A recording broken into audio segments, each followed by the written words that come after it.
헬로 선피플! 여러분의 대인 멘토 한수진입니다. 이번 영상에서는요, 2019학년도 광운대학교의 입시 결과를 여러분과 함께 살펴보고자 합니다. 함께 보시겠습니다. 자, 이 자료는요, 광운대학교 입학처에 공지해서 올라온 내용이고요. 2019학년도 신입학 수시 모집 최종 등록자 평균 성적 이렇게 되어 있습니다. 성적 관련 안내 해서요. 본 입시 결과는 전형별 또 모집 단위별 최종 등록자의 평균 성적이다. 이렇게 안내를 하고 있습니다. 따라서 제가 여러분들께 입시 결과를 볼 때 최초 합격자라는 표현과 최종 합격자라는 표현에 대해서 이제는 알아두셔야 된다라는 설명을 드리고 있습니다. 최초 합격자라는 것은 예를 들어서 여기 교과성적 우수자의 전자공학과를 보면 13명의 학생을 교과성적 우수자로 선발을 하고 있죠. 그런 경우에 전형이 다 끝나고 최종적으로 1등부터 13등까지 처음으로 합격 발표를 받은 학생이 최초 합격자에 해당이 됩니다. 그래서 1등부터 13등까지 학생이 최초 합격자가 되고요. 그러나 수시 전형의 특징상 총 6개까지의 지원 기회를 가질 수 있기 때문에 광운대에 최초 합격하고도 광운대에 등록하지 않고 다른 대학에 등록하는 사례가 발생할 수 있습니다. 그래서 이 13명의 가운데 중에 다른 학생이 다른 학교에 지원을 함으로써 공석이 발생하는데요. 그때는 이제 14등부터 예비 번호를 받았던 학생들이 한 명씩 추가 합격을 하게 돼요. 그래서 그 추가 합격, 여러분이 일반적으로 얘기하는 추가 합격, 추합 또는 충원 합격이 이루어지게 됩니다. 그래서 충원 합격이 쭉 다 돌아서 수시 모집 전형이 이제 다 끝나고 최종적으로 등록한 학생들을 우리는 최종 등록자라고 부릅니다. 이 경우에는요, 여러분이 이제 평균 성적을 볼 때 이 내용에 의미가 있는데, 보통 최초 합격자의 평균 성적이다라고 하면은 이 위치가 되겠죠. 이 위치가 되는데, 최종 합격자의 평균 등급이다라고 하면은 여기 최종 등록자가 여기 맨 밑에 있을 거란 말이에요. 그러면은 이 전체를 중심으로 최종 등록자의 평균은 이렇게 내려올 수 있습니다. 수치가. 그래서 여러분들이 최초 합격자의 성적이냐, 최종 등록자의 성적이냐, 이런 것도 용어를 구분해서 보실 수 있어야 합니다.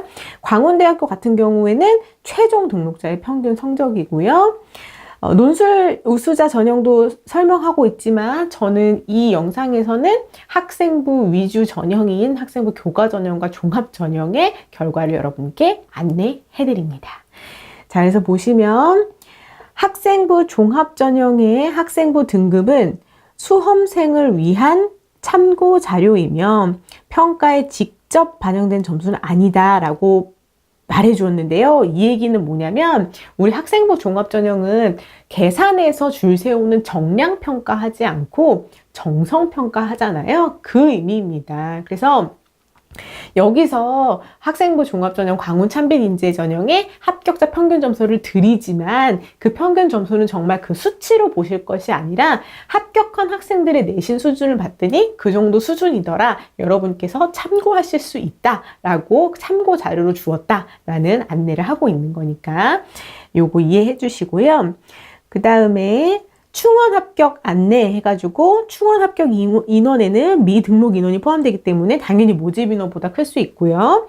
또 충원 합격 비율, 여기 보면은 충원 합격 인원뿐만 아니라 충원 합격 비율을 안내하고 있습니다. 이 비율은 모집 인원 대비해서 충원 합격이 몇 명이 됐는지 그 비율을 얘기하는 건데요. 여기 보면은 지금 200%라고 이제 되어 있잖아요. 위로 좀 올라가 볼게요. 먼저 교과 성적 우수자 전형입니다. 이때 보면은 충원 합격 비율 200%라고 되어 있잖아요. 이거 보시면은 모집 인원 대비해서 충원 합격이 모집 인원만큼 13명이 돌면 이거를 충원 비율을 100%라고 보는 거예요. 우리 보편적으로 한 바퀴가 돌았다 이렇게 표현을 합니다. 근데 여기 보면은 충원 합격 인원이 26명이 충원이 됐기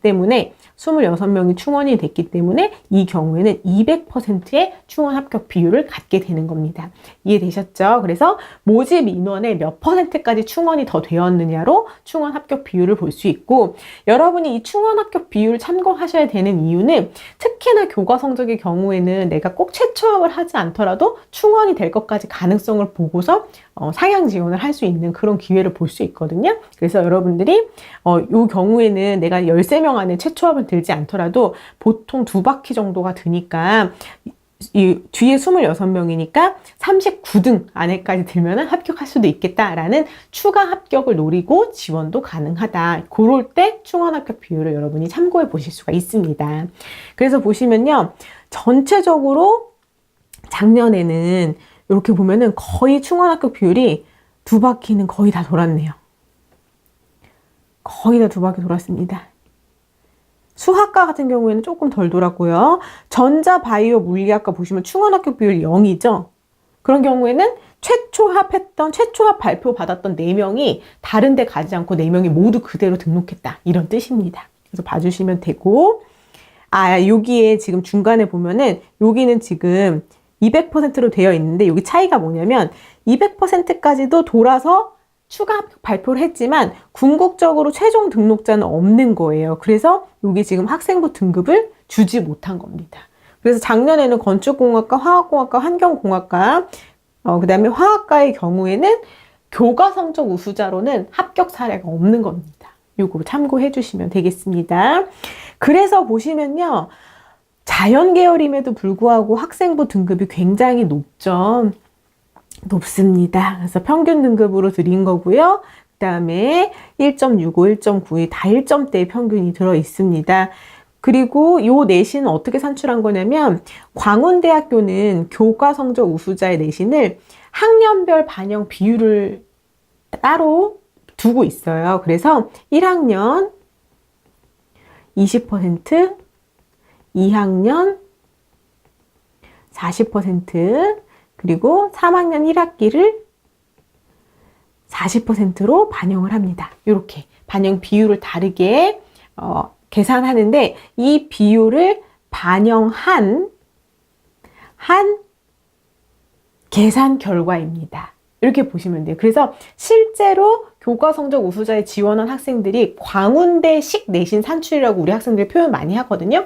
광운대식 내신 산출을 했을 때 학생부 등급이기 때문에 여러분들이 내가 여기에 지금 수준에 해당이 되는가 안 되는가 가늠하실 때 여러분들도 이 광운대식 내신 산출인 20, 40, 40% 반영으로 계산을 해보셔야 지원 범위가 가능할지 아닐지를 가늠해 보실 수가 있는 겁니다. 이해되셨죠? 그리고 자연 계열의 경우에는 국어, 영어, 수학, 과학 과목으로 줬고요. 인문 계열의 경우에는 국어, 영어, 수학, 사회 과목, 주요 과목 내신으로 산출한 내신 점수 결과입니다. 그렇게 참고해 주시면 됩니다. 자, 그 다음에 여기는 인문 계열입니다. 인문 계열에 보면요, 작년에 국어국문학과 3명 뽑는데 총 4명까지 충원 합격이 되었죠. 그래서 충원 합격 비율은 100%가 조금 넘는 133.3%가 되었고, 여기 입결을 보면은 3등급, 3.16등급이 평균이에요. 근데 예년에 지금까지의 학생들의 그 입결을 봤을 때 국어국문과가 교과전형에서 1등급 후반에서 2등급 초반 정도의 합격률이 나왔습니다. 그래서 작년의 경우에 유독 좀 낮은 결과를 보인 거기 때문에 요거를 보편적인 점수로 보긴 좀 어렵습니다라는 거 좀 안내를 드릴게요. 그 다음에 다른 점수들 같은 경우에는 보통 1등급 후반에서 2등급 초중반까지의 합격자들의 합격 분포를 보이기 때문에 요 정도로 참고를 해주시면 되겠습니다. 요 작년 점수 말고 재작년 점수의 경우에는 또 광운대학교가 과목별 가중치도 좀 다르긴 했어요. 그런 참고 좀 특이점이 좀 있고 해가지고 몇 년치를 다 그대로 똑같이, 또 그 전에는 수능 최저가 있고 했기 때문에 몇 년치를 다 그대로 똑같이 보기는 어렵지만 수능 최저가 없이 또 작년에 합격했던 학생들의 입결을 봤을 때 국어국문과는 1.9 정도로 높은 평균을 보였으니까 그것도 참고해 주시기 바라겠습니다. 그리고 미디어 커뮤니케이션 학부 같은 경우에는 6명을 선발했는데 총 12명이 추가적으로 더 뽑힌 거예요. 그래서 합격을 만약에 순서대로 발표를 했다고 하면 총 18번째 학생까지 쭉 합격 발표가 났다는 얘기입니다. 그래서 200%가 충원 합격률이 나왔습니다. 그리고 국제학부 같은 경우에도 작년에는 교과 전형으로는 최종 등록자가 없었습니다. 참고해 주시기 바랍니다. 자, 그 다음에 광운대학교의 대표적인 종합전형인 광운 참빛 인재 전형입니다.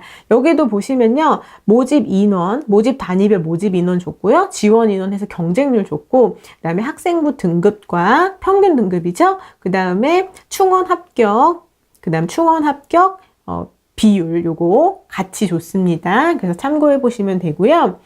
그 다음에 여기서 준 학생부 등급의 경우에도 위에 내신 방법과 똑같아요. 학생부 교과 전형의 계산 방법과 동일한 방법으로 계산해서 준 결과입니다. 그래서 학생부 교과 전형과 학생부 종합 전형을 비교 분석해 볼 때 학생들이 지원하는 내신의 그 수준 차이를 한눈에 여러분들이 더 참고해서 쉽게 보실 수 있게끔 동일한 방법으로 내신을 산출해서 올려드렸다는 점 참고를 해주시면 돼요. 그래서 1학년, 2학년, 3학년 학년별 반영 비율, 학년별 반영 비율을 20%, 40%, 40%로 반영을 했고, 인문계열의 경우는 국영수 4, 자연계열의 경우에는 국영수 과목으로 반영해서 낸 평균 등급이다라고 보시면 되지만 교과전형과 다른 점이 있죠. 교과전형은 정말 계산한 순서대로 그 평균 등급이라고 하면 합격한 학생들의 평균 중간점을 보시면 되는데, 종합전형의 경우에는 내신은 뿐만 아니라 비교과 내용과 함께 정성평가를 하기 때문에 학생부 등급을 여러분이 절대적인 수치로 보시기는 좀 어렵다. 그래서 제가 늘 말씀드리지만 종합전형에서는 등급으로 나온 수치뿐만 아니라 여러분의 원점수, 평균, 표준편차, 그다음 이수한 학생의 수, 이수 단위 이런 것들을 모두 고려해서 보니까 이 점수를, 분포를 좀 참고해서 보시면 좋겠습니다. 어쨌든 교과전형과 비교해서 봤을 때는 교과전형보다는 내신이 좀 아래쪽에 분포를 하고 있어요. 결과를 보시면은 자연계열 학생들의 경우에도 2등급 후반에서 3등급 초반까지 평균을 보이고 있죠. 이걸 봐주시면 되고, 그 다음에 또 다른 점은 충원 합격의 그 충원율이 교과전형보다는 확실히 적어요. 교과전형의 경우에는 200%가 거의 다 넘어갔는데 그것보다는 확실히 종합전형에 지원하는 학생들이 내가 지원하는 모집 단위라든가 학교에 대한 충성도가 상당히 높기 때문에 충원 합격률은 좀 낮다. 그래서 여러분들이 교과전형에 지원하는 것보다는 좀 더 준비된 상태에서 지원을 하시는 것이 유리할 수 있습니다. 그 얘기 말씀드리고요.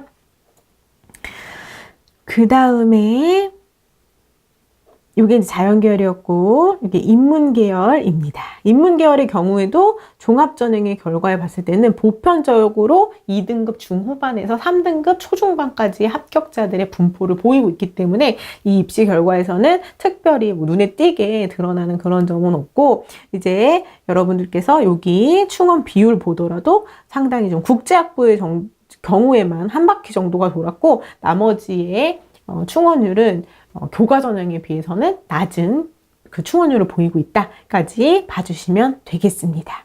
그리고요, 여러분, 이 종합전형에서는 교과전형과 여러분이 비교하실 수 있게끔, 비교가 좀 용이하게끔 이 교과전형과 동일한 방법으로 광운대에서는 계산을 해서 주었지만, 항상 이거를 그냥 평균 등급으로만 보실 것이 아니라 내가 지원하고자 하는 그 지원 학과에서 좀 더 주요한 과목이 내신 평균보다 더 높을 때 여러분들이 학업적 우수성이라든가 전공 적합성이라든가 계열 적합성 이런 것들에 대해서 좀 더 우수한 평가를 받을 수 있다는 거를 참고해 주시고요. 그래서 전자공학과 평균은 3.08이라고 되어 있지만 예를 들어서 수학과학이 2등급이고 국어나 사회가 4등급이거나 이렇게 차이가 나더라도 내가 전공과 관련한 과목에서 좀 더 우수한 등급을 만들 수 있도록 여러분들이 노력을 해 주셔야 된다는 걸 다시 한번 강조드리도록 하겠습니다. 자, 여기까지가 광운대학교 2019학년도의 입시 결과였고요.